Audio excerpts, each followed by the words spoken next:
Every guest at the royal banquet avoided the vampire king's weeping daughter, too frightened to come near.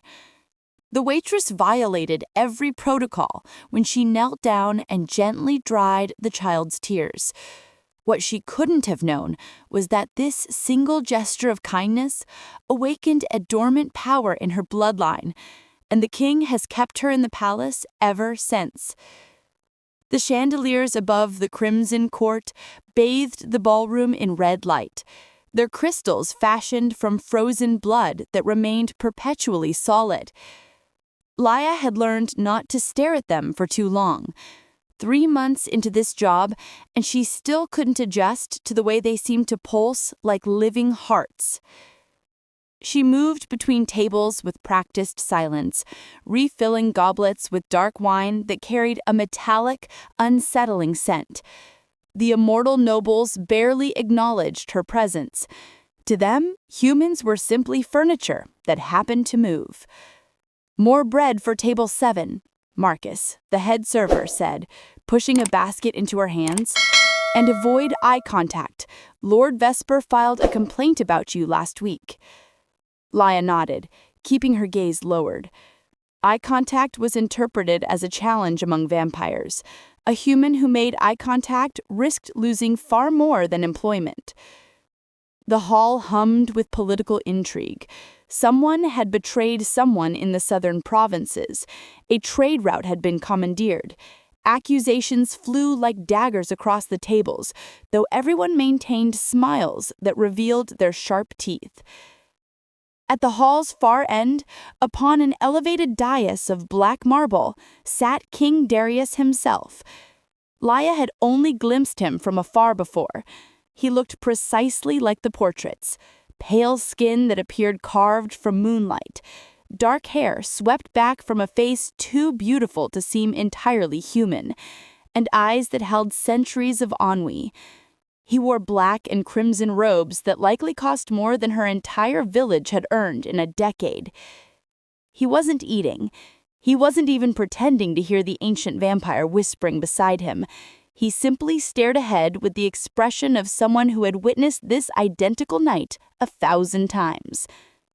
Then, Laya heard it. A small, heartbroken sound that didn't belong in a room filled with predators. A child crying.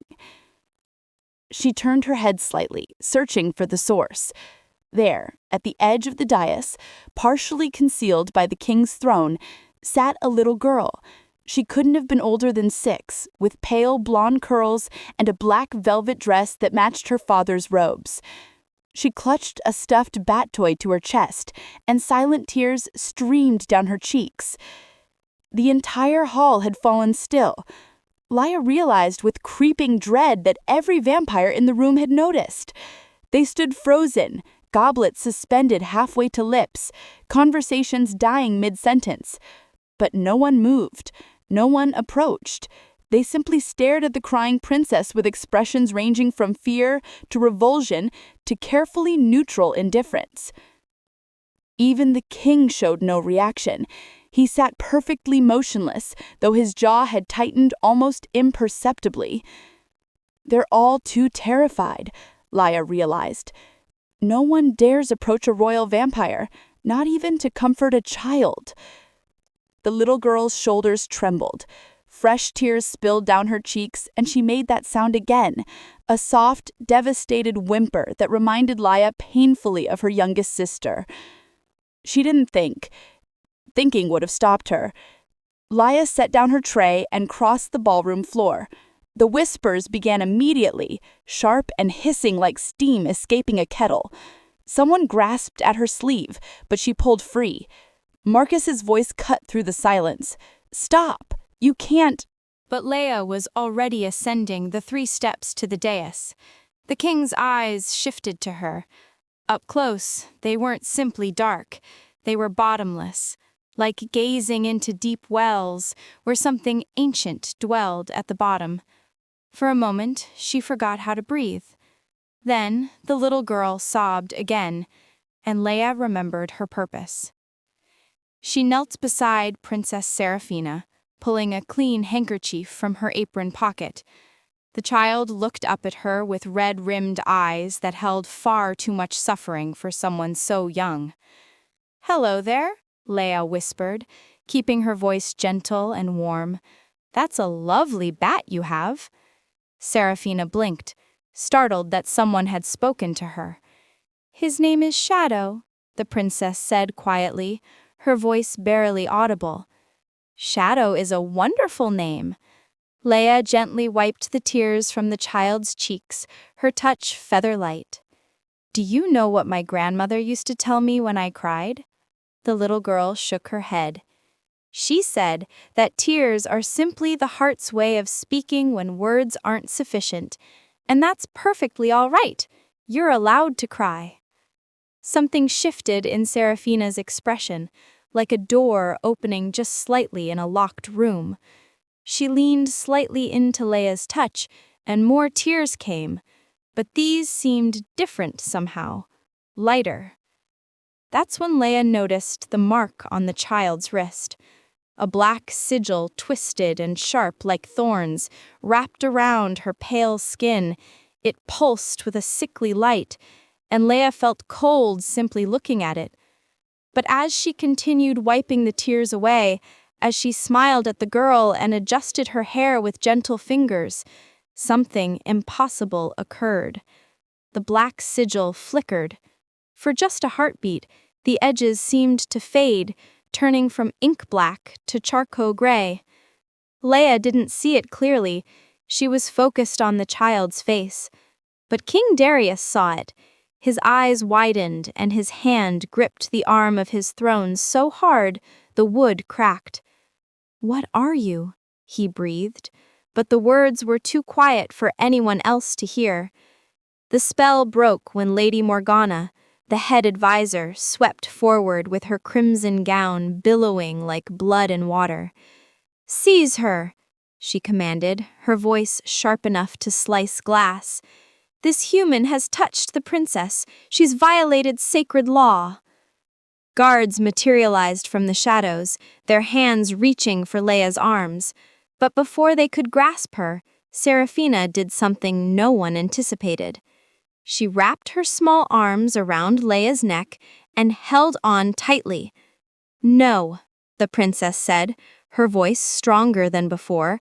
"She's kind. Don't take her away." The guards froze, uncertain. You didn't forcibly remove someone from the princess's embrace without authorization.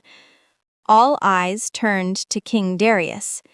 He rose slowly from his throne, and the entire room seemed to contract when he spoke. His voice carried absolute authority. "Release her." Lady Morgana's face twisted. "But your majesty, she—" "I said release her." His eyes hadn't left Laya. "This woman will be kept under royal supervision. Place her in the East Wing chambers. No one is to harm her or question her without..." Pursued Laya through the marble corridors like hungry spirits. 2 guards escorted her to the East Wing, the part of the palace reserved for guests the king wanted to keep close but not quite trust. Her new room was larger than her family's entire cottage, with a canopy bed draped in silver silk and windows that overlooked moonlit gardens. It was beautiful. It was also a cage. "Don't try the door," one guard said flatly. "It's watched. You leave when the king says you leave." The lock clicked behind them, and Laya was alone. She sat on the edge of the bed, her hands trembling now that the shock had subsided. What had she done? She'd broken protocol, touched a royal vampire, and somehow, the entire court had witnessed something in that moment that terrified them. The mark on the prince's wrist, it changed. She hadn't imagined it. The black sigil had flickered when she touched Seraphina, like a candle flame disturbed by breath. But that was impossible. Laya was nobody, a waitress from a farming village who'd come to the capital seeking work after her father died. She possessed no magic, no special bloodline, nothing that would explain what happened. Except her grandmother's words echoed in her memory. Our family comes from old stock, Laya, the kind that remembers when humans and vampires weren't enemies. The Light Mother watches over us still. Laya had always assumed it was just old woman talk, stories to make their poverty feel less meaningless. But now she wondered. She moved to the window and pressed her forehead against the cool glass, watching the gardens below where night-blooming flowers opened like pale stars. Sleep found her there, still sitting by the window. And with sleep came the dream. 3 floors below, in a circular tower room lit only by candles, King Darius spread ancient scrolls across his desk. He hadn't visited this room in decades. It had belonged to his father's father, the Scholar King, who had obsessed over prophecies and legends until madness claimed him. The other vampires believed Darius had sealed it out of respect. They were mistaken. He'd sealed it because some knowledge was dangerous. Now he broke those seals without hesitation. The scrolls were older than most kingdoms, written in languages that had died centuries ago. But Darius had lived through those centuries. He remembered the words. His fingers traced over passages about the War of Separation, when vampires and humans had torn their alliance apart in blood and betrayal. Most focused on battles and treaties, but one scroll, brittle and yellowed, spoke of something else. In the final days before the breaking, there walked among us the tear healers of Solara. Born of mortal women blessed by the Light Mother, they carried compassion as their weapon. Where they touched, curses loosened. Where they wept, darkness fled. The last of their order perished in the temple massacre, and with them died the only bridge between fang and flesh. Darius's hand clenched. The temple massacre. He'd been there, centuries ago, a young prince commanded by his father to help slaughter the healers before they could end the curse that gave vampires their power over humans. Serafina had perhaps a year remaining. He'd consulted every dark mage, every blood sorcerer. None could break it. Until tonight, when a human waitress with gentle hands had made the impossible sigil flicker. Could she be descended from them, he wondered? Could the tear healer bloodline have survived? He pulled out another scroll, this one describing the healer's abilities. They draw power from empathy itself, turning emotional connection into pure light. Their touch does not destroy darkness. It remembers what lived before the darkness came. They do not heal wounds. They remind the wounded of wholeness. At the bottom of the scroll was a faded illustration, a woman with kind eyes, her hands glowing with soft radiance as she touched a kneeling vampire's face. The vampire was crying. Darius stared at that image for a long time. Then he rolled up the scrolls and extinguished the candles, his mind made up. Whatever Laya was, whatever power she carried, he would unlock it, even if it meant confronting truths he'd buried for centuries. His daughter's life depended on it. In her dream, Laya walked through ruins. Moonlight poured through broken columns of white stone, illuminating murals that time had nearly erased. She saw images of humans and vampires standing together, their hands joined, not as master and servant, but as equals. At the center of the ruins stood a pool of still water, perfectly circular, reflecting stars she didn't recognize. A woman appeared on the opposite side, tall and luminous, with eyes that held both sorrow and infinite kindness. "You've forgotten," she said, her voice like wind through leaves, "but your blood remembers. Only compassion breaks blood. Only love ends what hate began." "I don't understand," Laya whispered. "You will." The woman smiled sadly. "The child is dying, Laya, and you are the only one who can save her. But first, you must remember who you are." Laya woke with tears on her cheeks and a single word burning in her mind. Solara. Laya spent the entire next day alone in her room, pacing between the window and the door. Servants brought food on silver trays, but she could barely eat. Every time she closed her eyes, she saw that ruined temple and the woman made of light. So Lara. The word felt familiar, like a song she'd forgotten but her heart still knew. As evening fell, painting the sky deep purple, the door finally opened. It wasn't a guard. It was King Darius himself. Up close, without the crowd of nobles around them, he seemed different. Still terrifying, still ancient and powerful, but there was something raw in his expression. Something almost human. "Come with me," he said quietly. "Please." The please surprised me more than anything else. Kings don't say please to servants.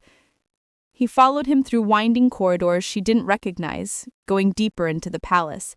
They passed no guards, no servants. Whatever this was, he wanted no witnesses. He stopped at a door painted with silver stars and moons. A child's door.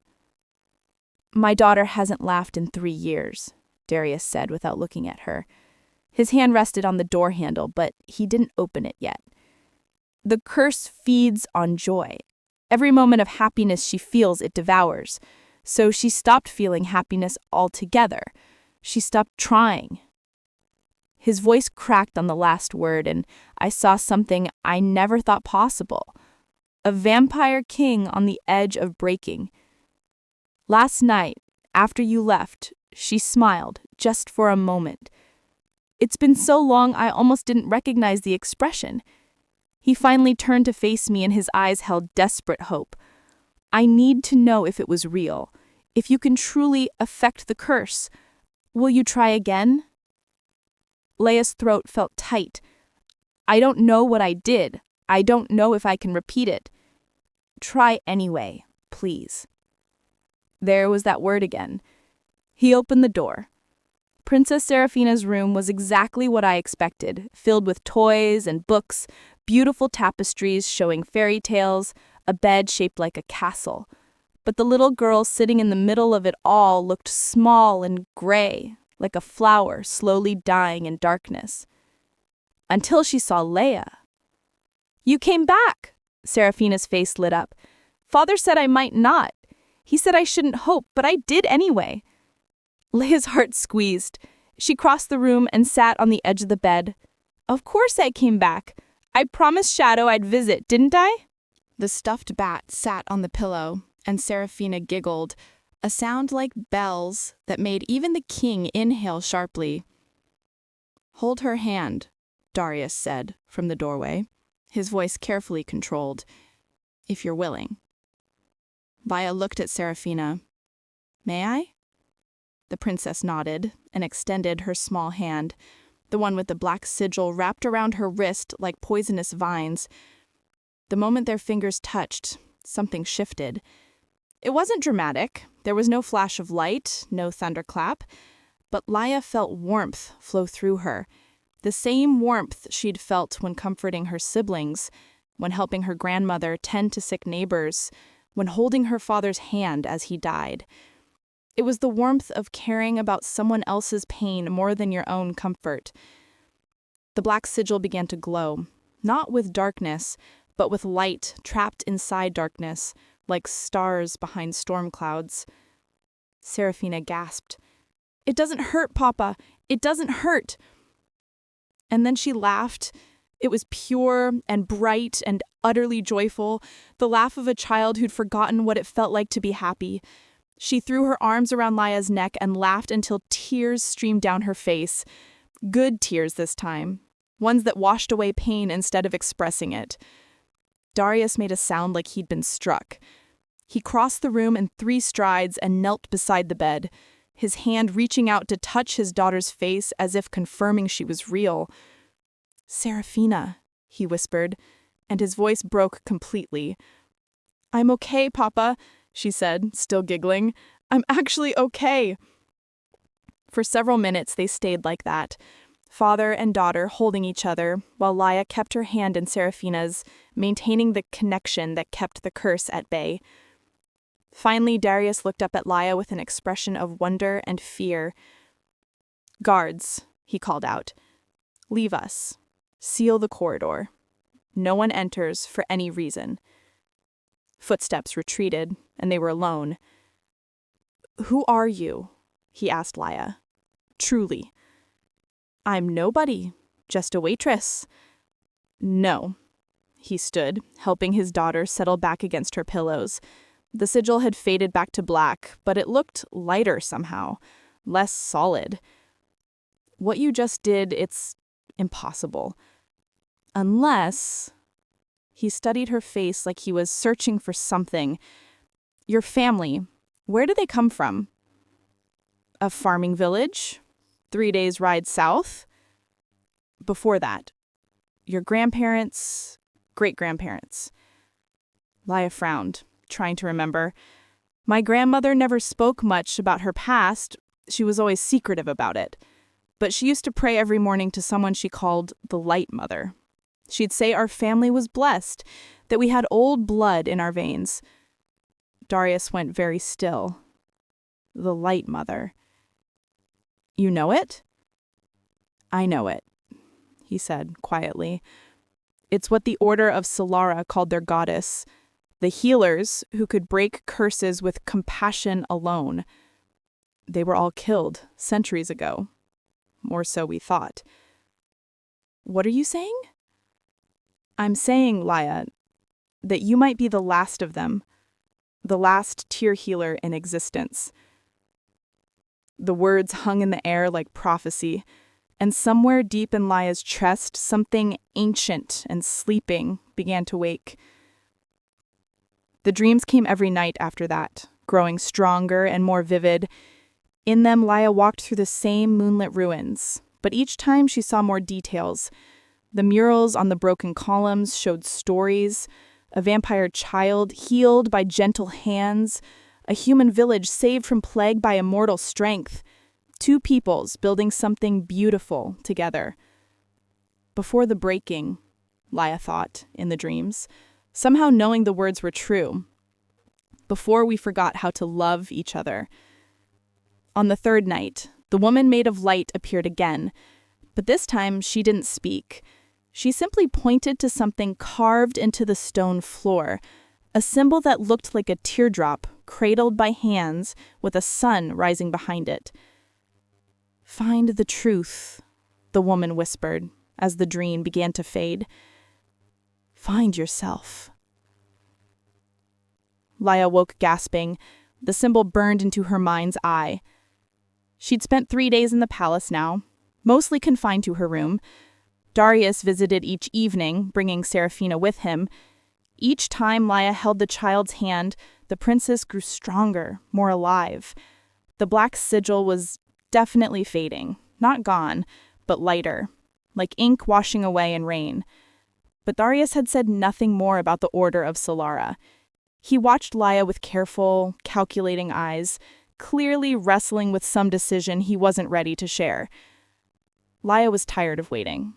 If she truly was descended from these tear healers, if she truly carried their power, then she needed to understand what that meant. And there was only one place in the palace that might hold those answers: the royal library.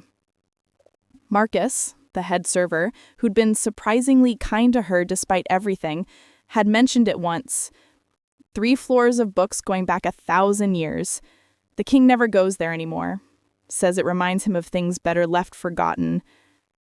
Things better left forgotten is exactly what Laya needed to find. She waited until the early hours of dawn, when even vampires grew drowsy and guards changed shifts. The door to her room wasn't locked anymore. Darius had lifted that restriction after the 2nd night. She slipped into the corridor wearing a borrowed cloak, moving with the silence she'd learned as a waitress. The library wasn't hard to find. She followed the smell of old paper and dust, climbing a spiral staircase that seemed to go on forever. The doors were massive and carved with scenes of battle, but they opened silently at her touch. Inside, rows of shelves stretched into darkness, lit only by dying candles and sconces that probably hadn't been changed in months. The air tasted stale and forgotten. She began searching, running her fingers along leather spines, squinting at titles written in languages she couldn't read. How was she supposed to find anything in this maze? Then she saw it a door at the far end of the library, partially hidden behind a tapestry. Something pulled her toward it, the same inexplicable tugging she'd felt in her dreams. The door was locked, but when she touched the handle, it clicked open, as if recognizing her. Impossible, she thought, but she'd stopped believing in impossible 3 days ago. The room behind was small and circular, its walls covered entirely with murals. And these weren't ancient and faded, they'd been preserved somehow, still bright with color despite obvious age. Laya's breath caught. The murals showed the same scenes from her dreams: the temple, the pool of starlit water, humans and vampires living together in harmony. And in the center of the largest mural, painted with such care that every detail seemed alive, was a woman. She wore white robes and held her hands outstretched, glowing with soft light. Her face was kind and strong, with dark hair falling past her shoulders. Around her, both humans and vampires knelt, not in worship, but in gratitude. Under the mural, words were carved in a language Laya didn't know but somehow understood.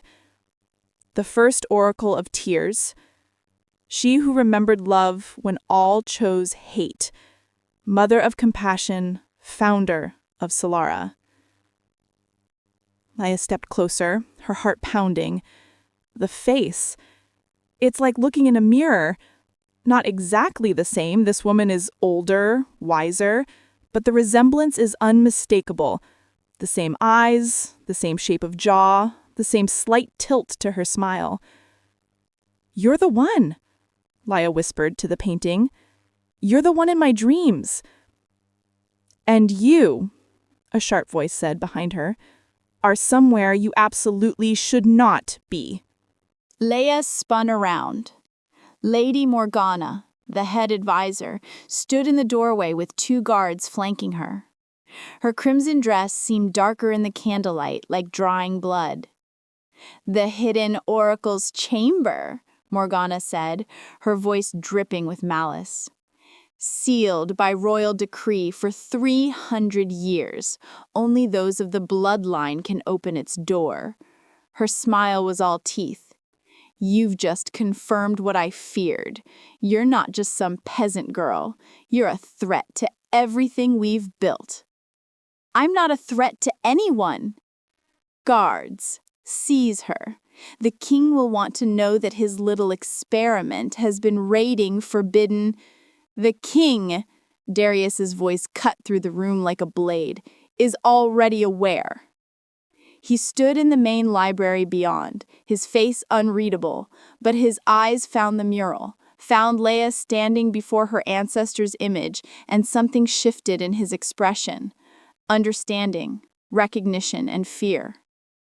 "Leave us," he commanded, "all of you." "Your Majesty," she opened a sealed door. "Leave us." Morgana's face twisted with fury, but she bowed stiffly and withdrew, the guards following. When they were alone, Darius entered the hidden chamber and stared at the mural for a long moment.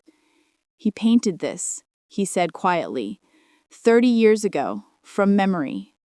I wanted to remember her face before time stole it from me." He looked at Laya. "I never thought I'd see it again. Not on canvas, not in life." "You knew her? The first oracle?" "I killed her," Darius whispered, "and now her blood has returned to save my daughter from the very curse I helped create." Darius's confession hung in the air between them like smoke. "You killed her." Laya's voice shook, but not entirely with fear.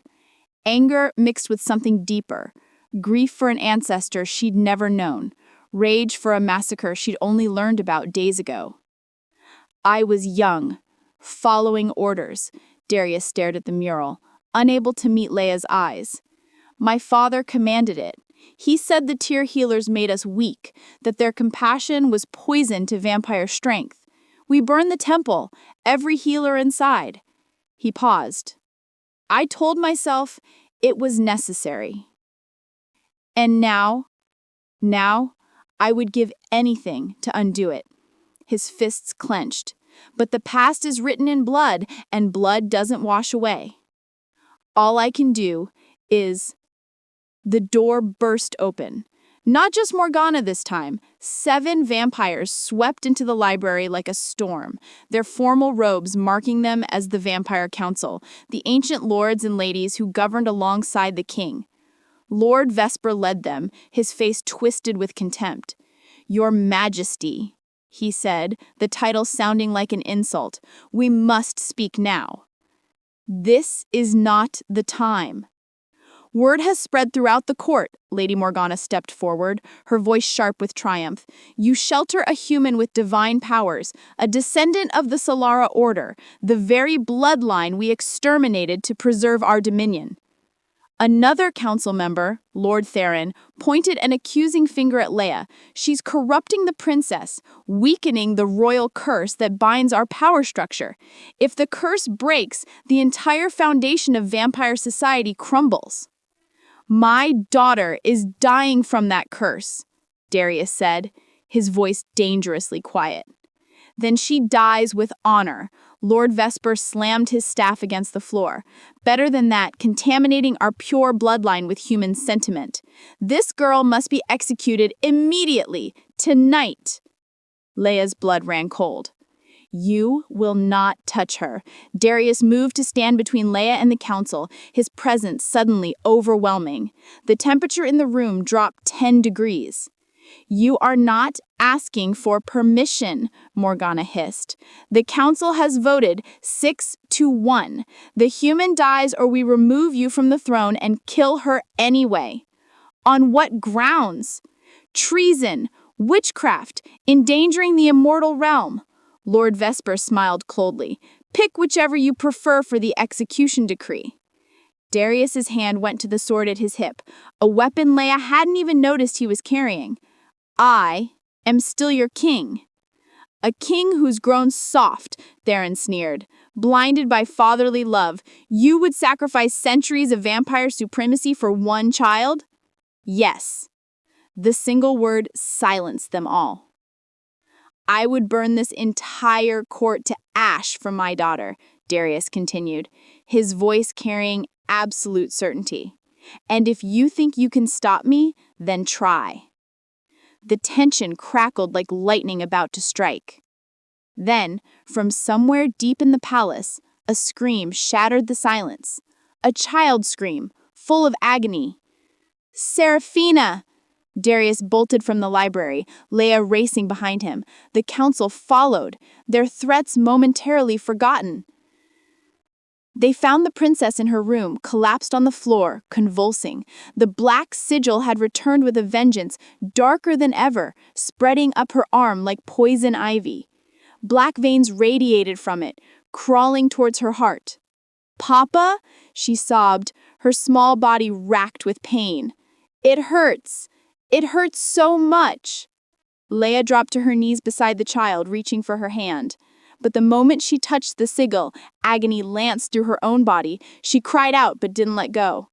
"It's fighting back," she gasped. "The curse knows I've been weakening it. It's trying to..." Seraphina screamed again, and blood began trickling from her nose. "See," Morgana's voice was ice. "The human's interference has made it worse. The curse will kill the princess now, consuming her completely because it's been threatened. End the girl, and the curse stabilizes." "No!" Seraphina clutched Laya's hand, even as pain racked both of them. "Please don't let them take her. Please, Papa." Darius looked between his dying daughter and the council surrounding them, and Laya saw the moment he made his choice. "Marcus!" he roared. The head server appeared in the doorway, eyes wide. "Prepare 3 horses, food for a week, pack light and fast." He scooped his daughter into his arms, and Laya saw that the black veins were still spreading. "We leave within the hour." "Your Majesty? You cannot." He turned to face the council, his eyes blazing with power that made even the ancient vampires step back. I'm taking my daughter and Laya to the sunken cathedral. The original curse seal is there. If there's any way to end this permanently, we'll find it." "The sunken cathedral is forbidden," Lord Vesper sputtered. "The spectral guardians will kill you." "Then I die trying to save my child instead of living as a coward." He looked at Laya. "Will you come?" She stared at Seraphina, still whimpering in pain, and thought of the first oracle in her dreams. Only compassion breaks blood. "Yes." "Then we have no time. The council will send assassins before dawn." He strode toward the door, then paused. "And anyone who tries to stop us will learn why I've ruled for 5 centuries." The tension crackled as they raced from the room. Behind them, Morgana's voice cut through the chaos. "So be it. The king has chosen treason. Hunt them down. Kill the human. Bring the princess back in chains." The hunt had begun. They fled the palace under a moonless sky, 3 horses galloping into darkness while alarm bells rang behind them.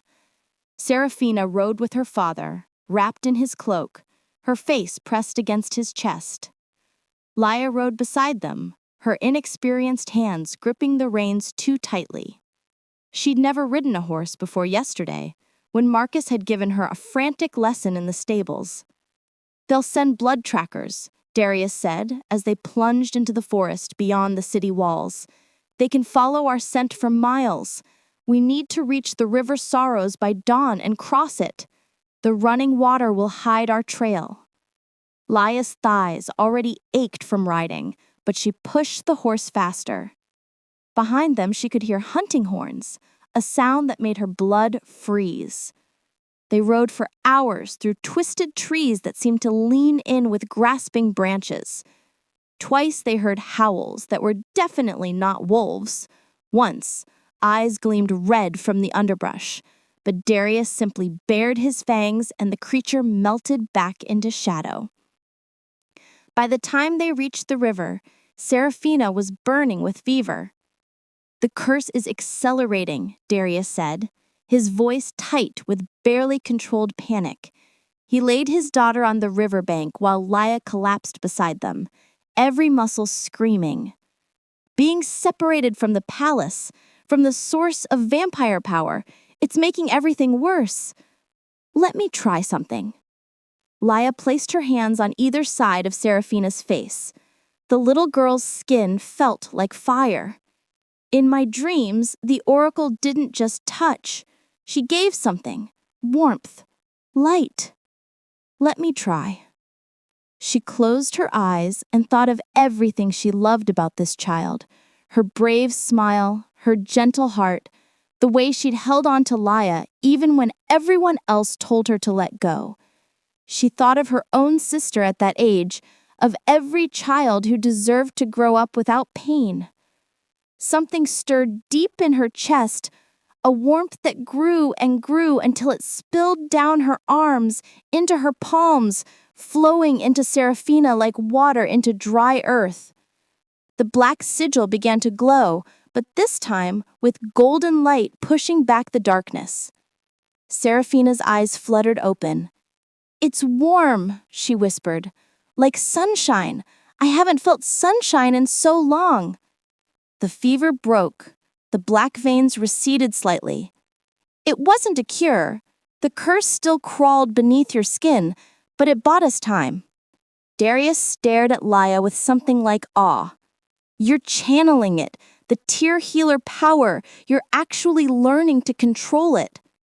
"I don't know what I'm doing," Laya admitted. "I just feel what she needs and try to give it to her." "That's exactly what they did. The Order of Solara."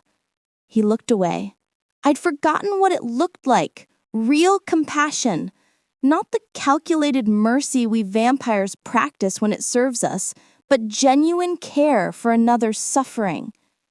They crossed the river at dawn and continued into the mistwood, a forest so thick with fog that Laya couldn't see 10 feet ahead. Here they encountered their first village, small, barely a dozen buildings, occupied by humans who lived in the wild spaces between vampire territories. They looked half-starved and weary, but when they saw Seraphina's condition, an old woman brought water and bread without being asked. "Poor child," she murmured, brushing hair from the princess's face. "So young to carry such darkness." "We can pay," Darius began, reaching for his coin purse. "Keep your money, vampire." But the woman's voice wasn't cruel, just tired. "I had a daughter once. She didn't survive her illness. I won't turn away another mother's child regardless of who her father is." I saw something crack in Darius's expression.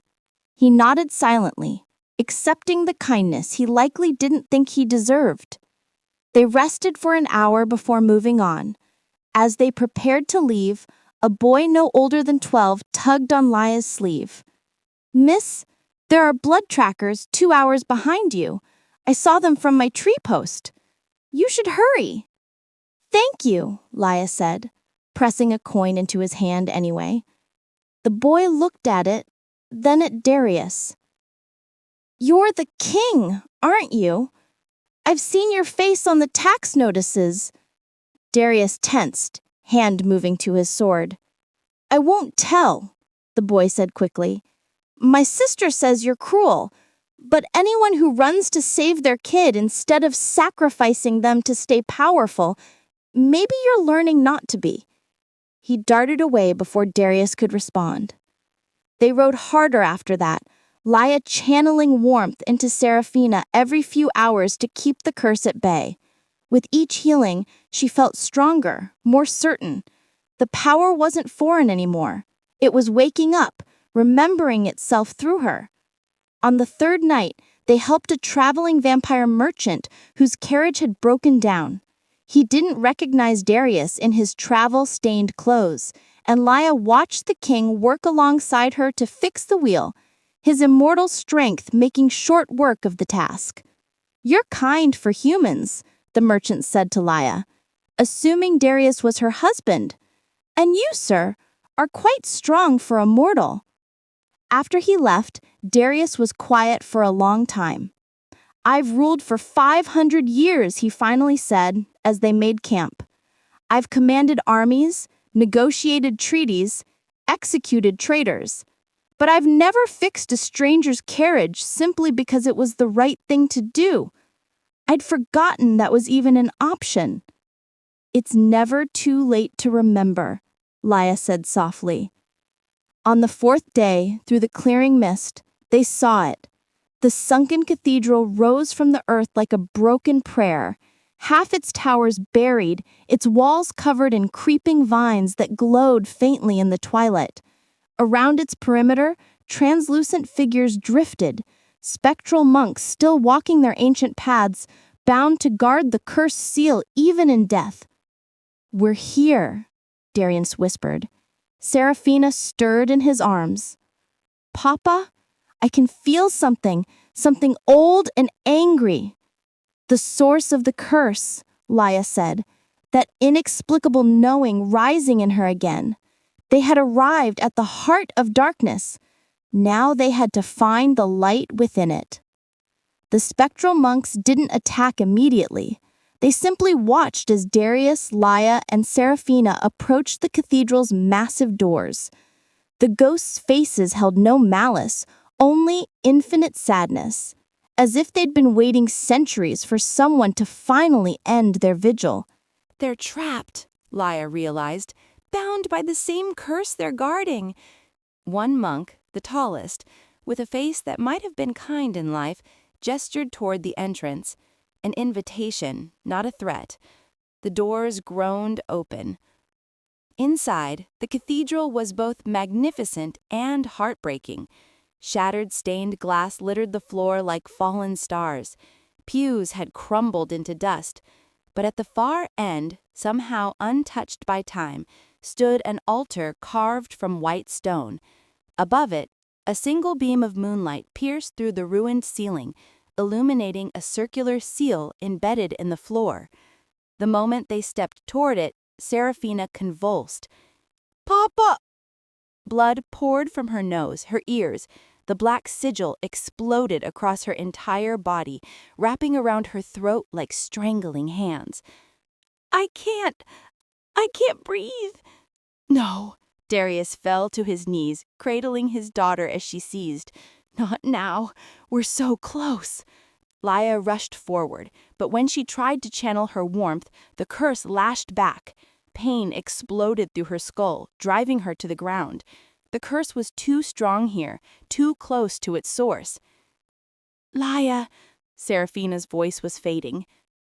I'm scared. I know, sweetheart. I know. Tears blurred Laya's vision as she crawled toward them.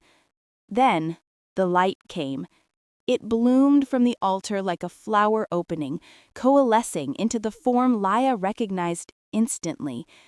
The woman from her dreams, the first oracle of tears, more vivid than ever, her presence filling the ruined cathedral with warmth that pushed back the shadows. You came, the spirit said, her voice echoing with joy and sorrow intertwined. You came. After all this time, my blood returned. Help her, Darius begged, and Laya had never heard a vampire sound so broken. Please, whatever price you want, I'll pay it. Just save my daughter. The price was already paid, the oracle said, turning to him.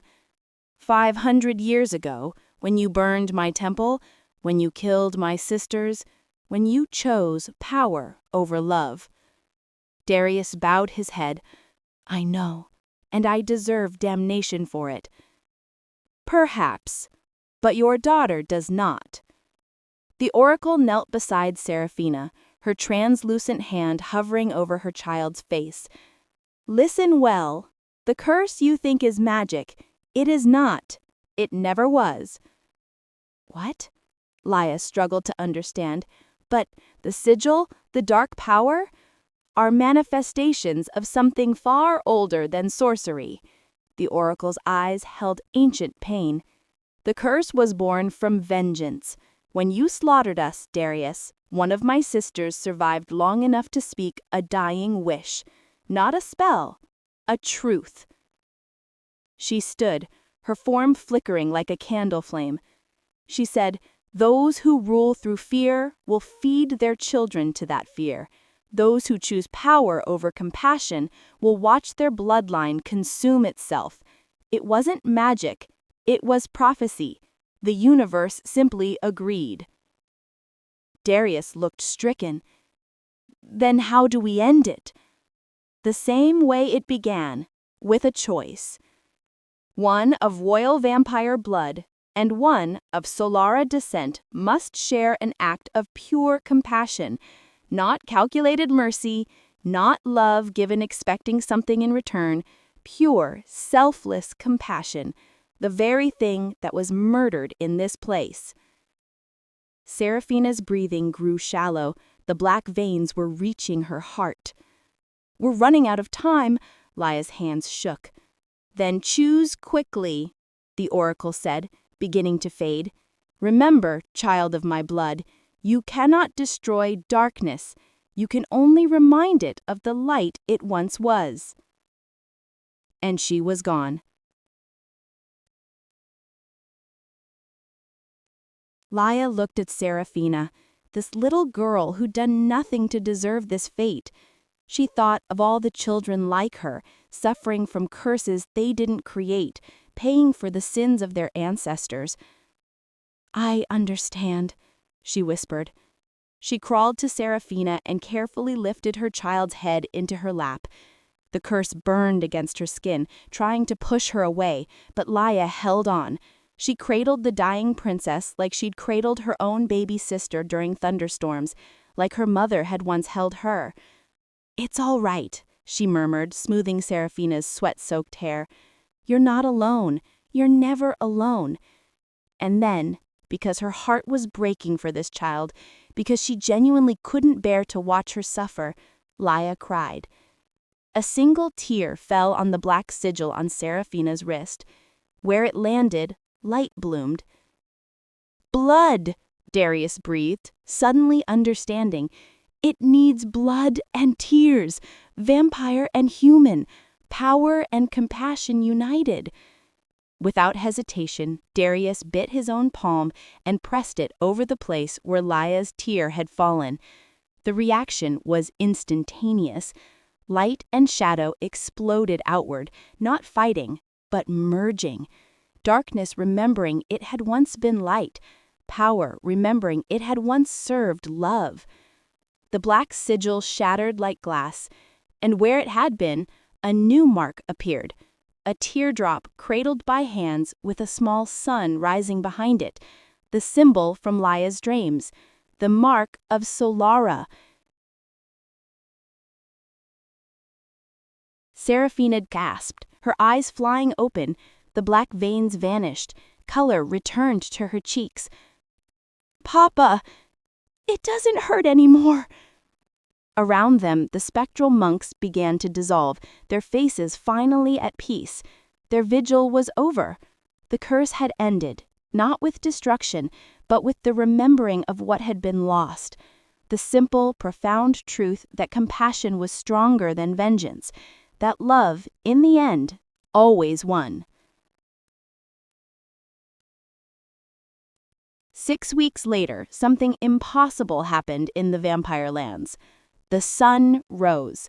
Not the pale, filtered twilight that vampires tolerated, but actual golden sunlight, the first true dawn seen in the Crimson Court territories in 3 generations.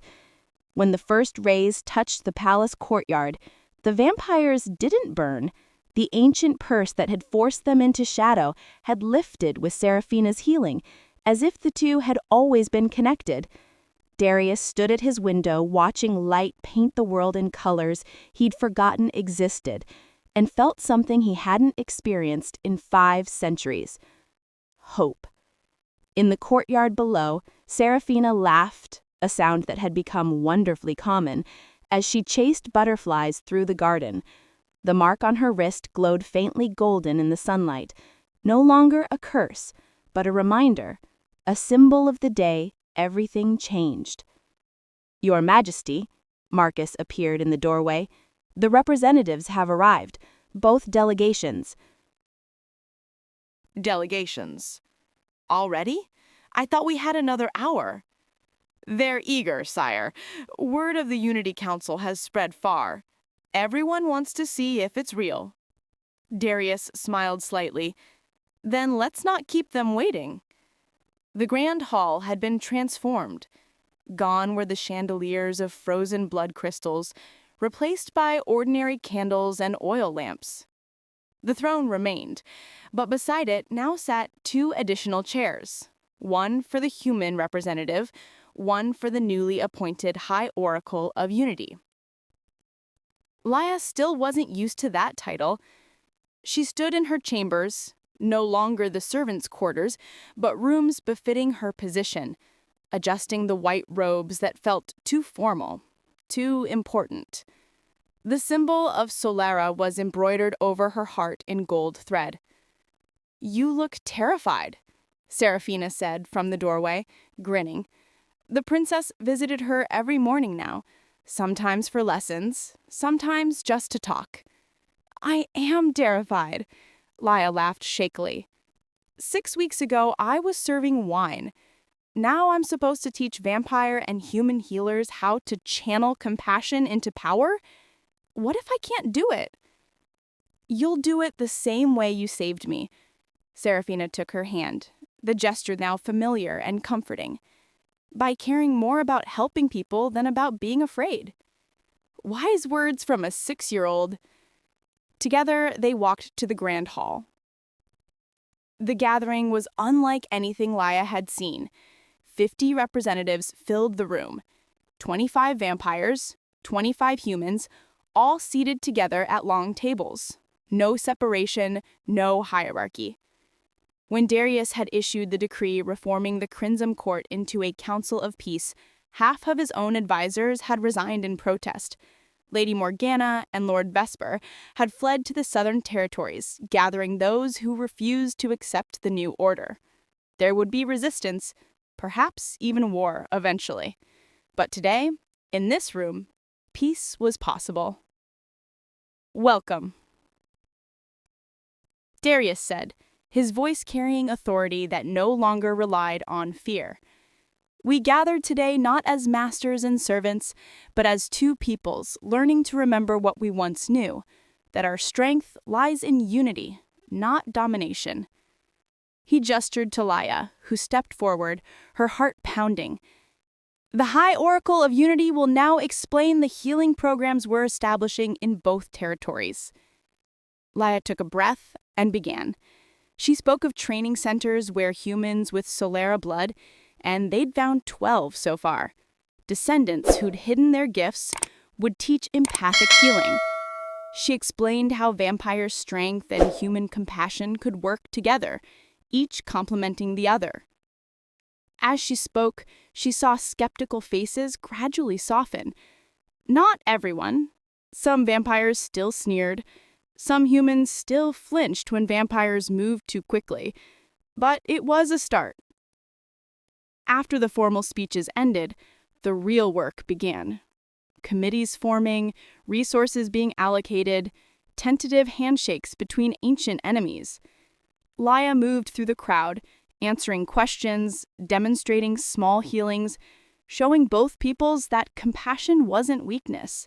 It was the strongest magic that existed. As evening fell and the first stars appeared, she found herself alone on the eastern balcony, exhausted but satisfied. "You did well today." Darius joined her, 2 glasses of wine in hand. He offered her one. "The human delegates trust you. Even some of the vampires are starting to." "It's not enough, not yet. Rome wasn't built in a day. Neither will be our new world."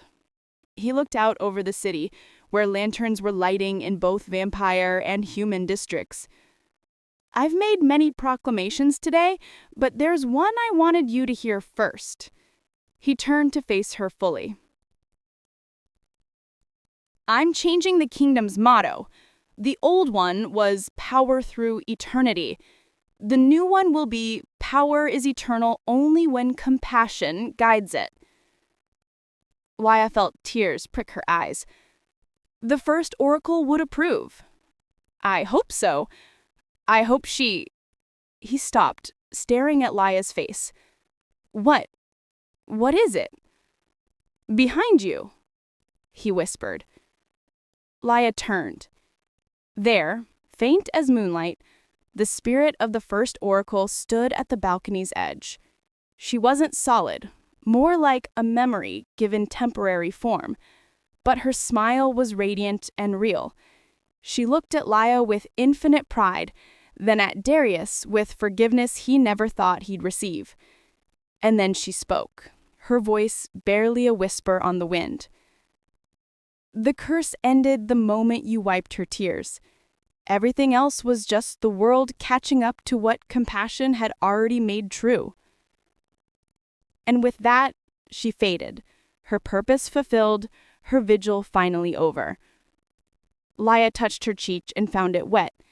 But these were good tears, the kind that came from joy, from relief, from knowing that sometimes, against all odds, broken things could be made whole again. In the courtyard below, Seraphina's laughter rang out like bells, and for the first time in 500 years, King Darius laughed too.